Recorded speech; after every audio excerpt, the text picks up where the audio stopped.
मई के चुंदरी चमकेला, मई के चोली चमकेला, मई के साड़िया में गोटवा बैठाल रे से मैया मोरी अंगना।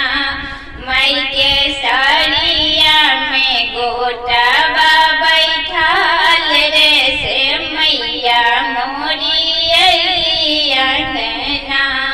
मई के बिंदिया चमकेला, मई के टीका चमकेला, मई के मुकुटा में चनमा बैठाल रे से मैया मोरी अंगना।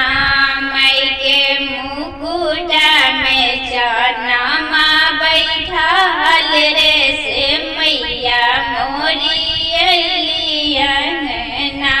मई के कंगन चमकेला, मई के हार चमकेला, मई के झुमका में बचवा बैठाल रे से मैया मोरी अंगना।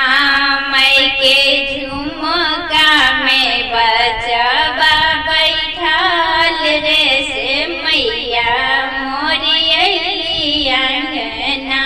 मई के मेकअप चमके